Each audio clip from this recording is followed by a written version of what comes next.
Hello and welcome back to a new video about the latest Tesla-related news. In today's video, we're having a look at a recent interview with Cathie from ARK Invest. The interview is about a number of different subjects. We'll mainly focus on Tesla, but let's also listen at the bit about Twitter because it tells us a lot about the interviewer.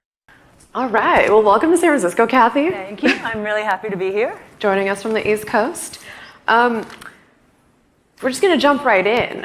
I know that you invested through your venture fund into the Elon Musk owned Twitter. Yes.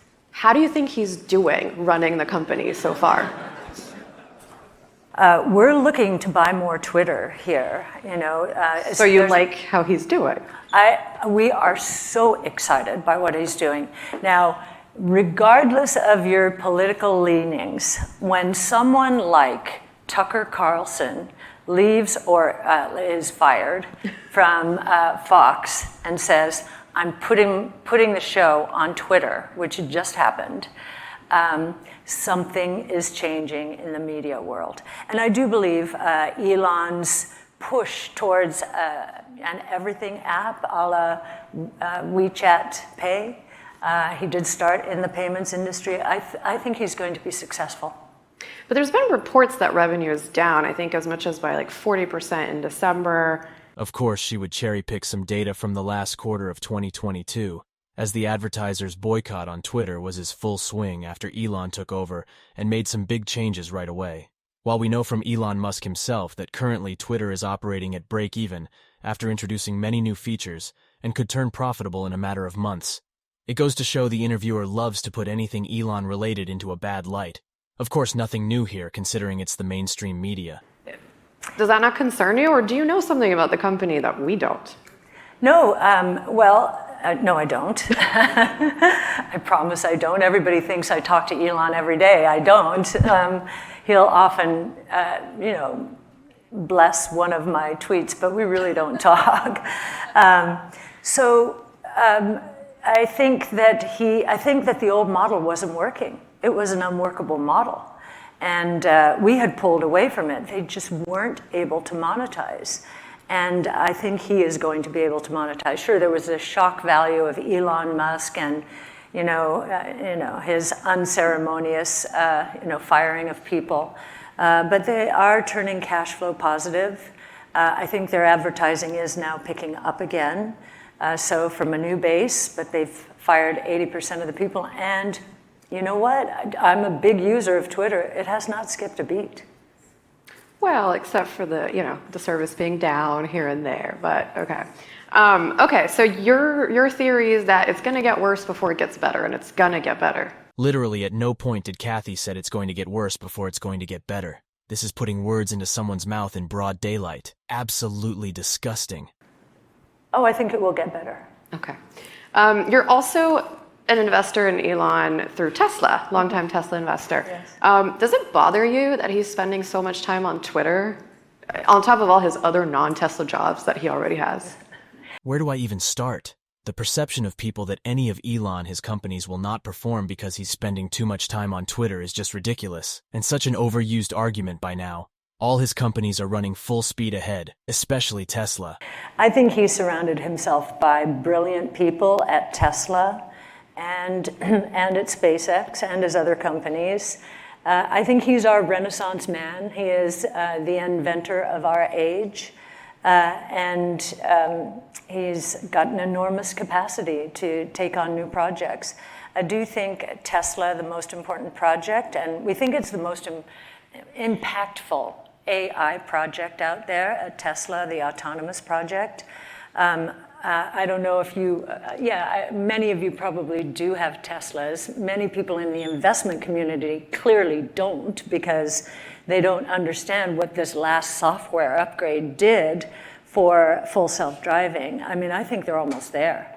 And we think that opportunity, so he's almost there, we needed him to push and get us there, just like we needed him to push on the EV side and get us there. But he's almost there, and I do think he has time to devote to Twitter. And I think, you know what? If he's happy, I'm happy. He's excited. He's excited, which is fantastic. I'm going to ask you about autopilot in a second, but you mentioned that he surrounds himself with really smart people at his other companies. He hasn't gotten a CEO for Twitter yet. Like, do you expect him to? Do you want him to? I think he wanted to clean house first and you know, and become more transparent, certainly make the algorithms more transparent and help people understand, you know, what is allowed and not allowed as opposed to, you know, random censoring. So I think he's on a mission there, and I think it's a good mission. He's definitely learning about content moderation, that's for sure. So CEO coming eventually? You know, he says he wants to bring in a CEO, and I think he really loves bringing the physical and the digital world together. This is less that, however exciting it may be, but yeah, I think that he will bring in a CEO.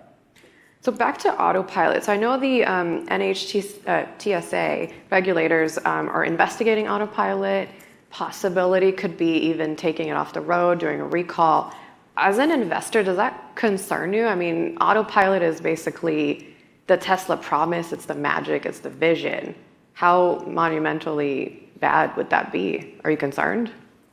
No, we're not. I'm fully with Cathie on this. The data already speaks for itself. FSD is safer than human drivers on the road today. But in the meantime, FSD is making massive improvements.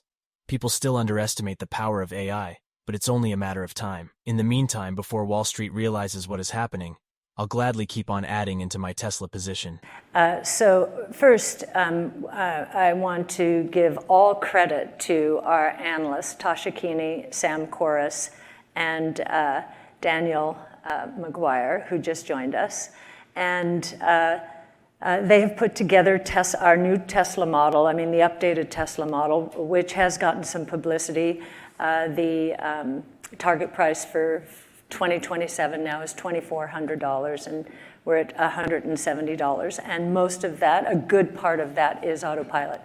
In Tesla's Investor Day, which Tasha and Sam attended, we learned, they brought out data, disclosed data, which showed that a Tesla car with full self-driving is 6 times safer than the average car on the road. It has one accident every 3.2 million miles, whereas the average car has one accident every 500,000 miles.